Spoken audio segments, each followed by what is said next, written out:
We shall now go on to our first speaker, Dr. Virendra Agrawal, the shining armor of the Royal Rajasthan State Society. And believe me, he has a brilliant set of pearls for us. On to you, Dr. Virendra Agrawal. Thank you, Dr. Chitra, for this opportunity, and thank you, AS, for this opportunity. I would like to share my tip for a simple thing that UAT cataracts we are getting every day. And the UAT cataract are same, but they are not as same as we do in cases. And there is a minor difference, so we need to be a bit more conscious and cautious. The things are slightly different, like the pupil may not dilate, there can be synechiae, there can be capsular fibrosis, there can be a problem in doing. Can you please share your screen? My screen is shared. Is visible? No, it is not visible, sir. Okay, but I shared it. No, you have. Let me go again. Please stop share and share it again. Share it again.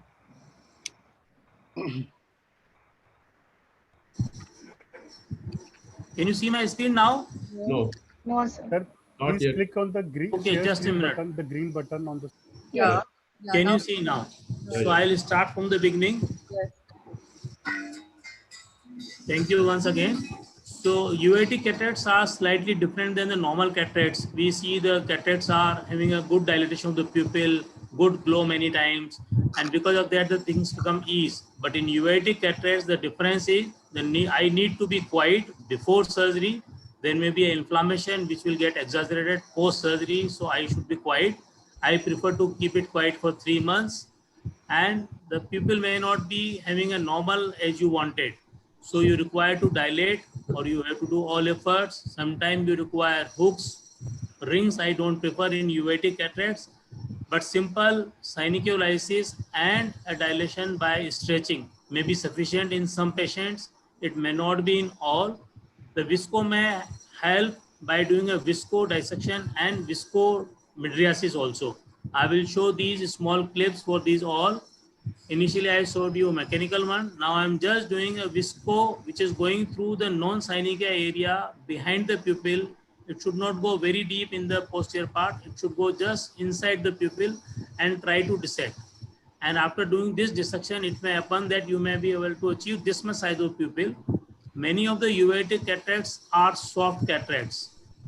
The trypan blue dye is of big help in UAT cataract. I prefer to use in all patients, even if glow is there, because sometimes the pupil gets smaller, sometimes there is a fibrosis which can be easily picked up by with the help of dye, and this is a viscodilation. So with the viscodilation, if you achieve a pupil size of around 5, I think it is sufficient in majority of the patients.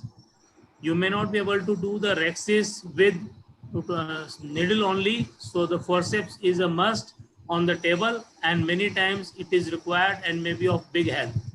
The rhexis size should not be very small, preferably 5 plus, and if you can achieve more than 5.5, up to 5.5, 5 to 5.5 is good enough. Don't look for that we have to do rhexis within the pupil. You can go behind the pupil for having an adequate size of the rhexis, as you can see in this case. And after doing this hydrodissection, I prefer to do a multi-quadrant hydrodissection with a small amount of fluid, because many of time we are not seeing many things. And UAT cataracts usually behave like IFIS, the iris is floppy, and I prefer, if nucleus is not very dense, to do aspiration only for UAT cataracts for a better maintenance of the anterior chamber as well as a perfect cleaning. I will show you that the capsular polishing of the anterior capsule, posterior capsule, both is very useful, and for this bimanual is a big help in my hands, and I prefer whenever you see that the fluid goes in, the pupil dilates for the sufficient size. You can see the rhexis margin which is at proper size, and I am just doing the polishing of the posterior capsule. Now I am doing the anterior capsular polishing. So you require to do a both capsular polishing to prevent the capsular phimosis as well as the PCO. So these small tips are extra than the normal cataracts, and preferably use a hydrophobic IOL, single piece or multi-piece depending on the jonular status. Many times you prefer to do a 3-piece IOL because of the better stability of the lens itself if the jonules are weak. So that should also be taken care. Don't promise that which IOL will definitely be implanted. Though the toric lens in many of the patients you don't think, but in this patient we can implant a toric lens. Though the help of image guided is a big help, but without that also you can do it. Just by tilting, you can see the mark on the line and perfect cleaning, and at the end, perfect hydro is a must. You see the pupil has come down to a normal size. Whenever you stretch, the pupil goes bigger.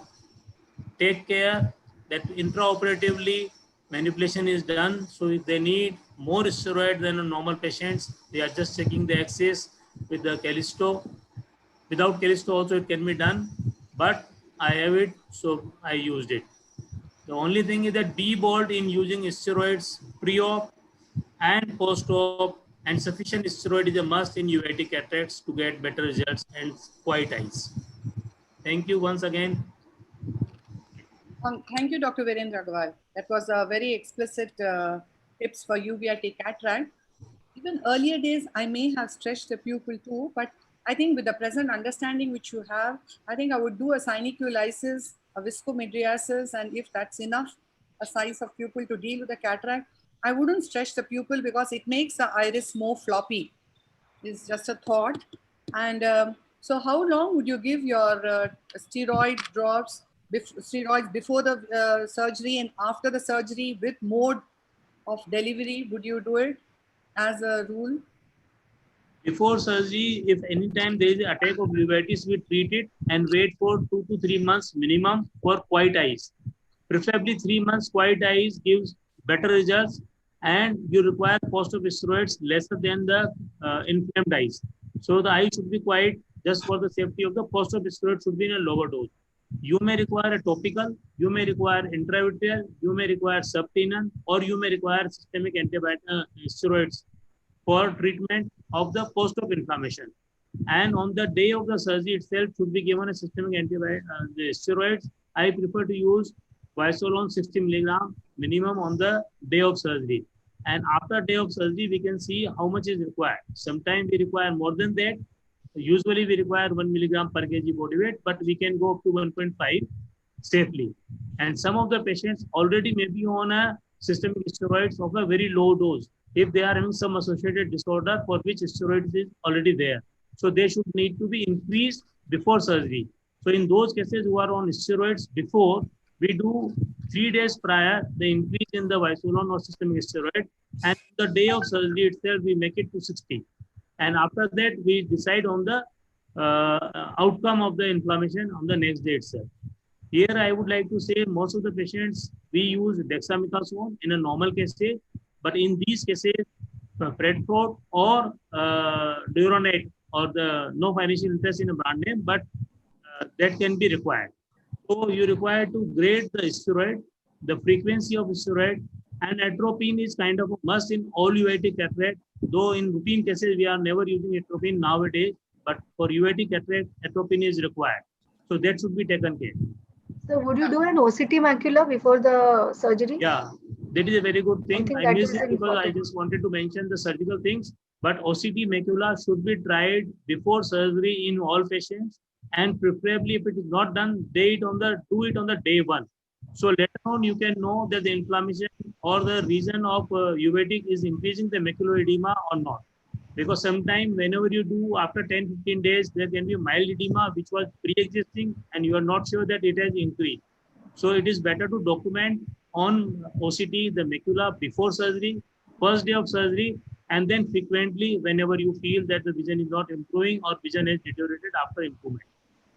But I just thought that we could keep it short-acting Mediatic also because you want the pupil to be mobile and you don't want an optic capture.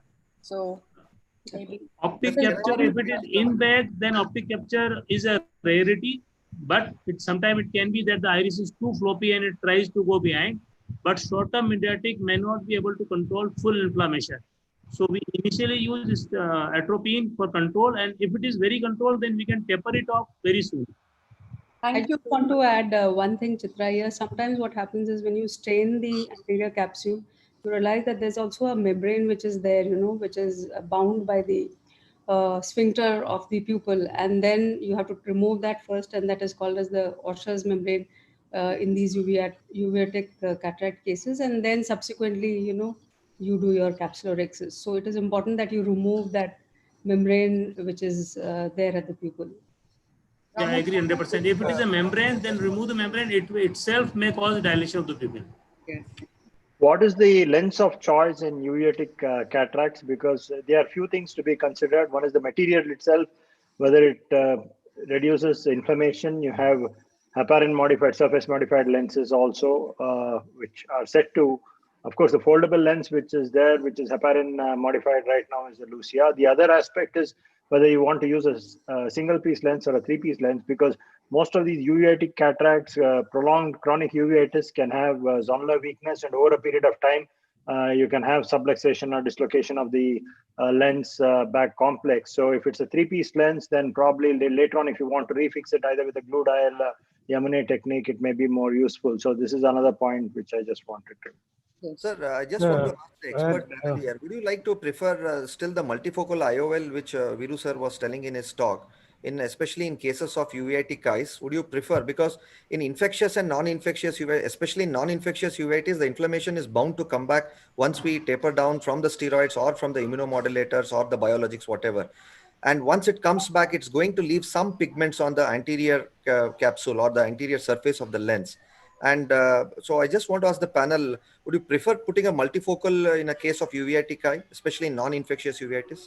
I think it all depends on the duration of the uveitis. Sometimes you have patients coming in with who had uveitis long past, and the eye has been remaining quiet for quite some time. Obviously, if it's something which has been intermittently getting attacks, you might stay away. Otherwise, if you can, especially if the OCT is normal and for years together, the eye has been quiet. Say patient is of VKH, where the inflammation is going to bounce back. No, obviously, if it's recurrent uveitis and again the patient is likely to get, then it's not, you won't consider it. But there are quite a few cases we get where there have been a past attack of uveitis and for years together, eye has been quiet. All you see is some posterior synechia bound down pupil. In those cases, I think there's no harm in putting in is provided the IOP is under control, there's no glaucoma, the macula is quite all right. And as was mentioned, if you remove the cyclitic membrane and use a high molecular weight viscoelastic and intracameral mydriatics, most often you get an adequate pupil. I think not stretching, not touching the iris in these cases is always a good idea, because that also disseminates more pigment in the post-op period. Though you could remove all the soft material with the IA, I find that because of the smaller bore that we have in the aspiration cannula, phaco aspiration is much faster, less fluid passing through. So of course, this is one way of doing it. And I find that giving a PST or nowadays intravitreal Ozidrex is a great way to have a post-operative quiet eye. And this has been published and well documented also. Thank you, Dr. Another aspect which I would like to point out is many of these uveitic cataracts, they go in for capsular phimosis because of zonular weakness. So it's very important to have a large capsulorhexis. Many of them have small pupils, and there's a tendency to, manage and then do a small rhexis. But I would ideally use hooks or a pupil expander and get at least a 5.5 mm rhexis, so that to prevent long-term phimosis. Yes, very relevant. And one more point, I just wanted to say that whether an iridectomy would be preferred, because most of these uveitic cataracts, they have a very sensitive iris, and there are chances of synechia even post-operatively. So probably an iridectomy also would be a good option for these patients. What is your opinion about it? I think iridectomy can be done if you start seeing that a synechia formation is happening and causing iris bombay or total bound down pupil. But doing it in all before is not required. Sometimes if it is happening, then you can do iridotomy. Correct. It can be done earlier than the other cases, but it is not required, then I think it is not done.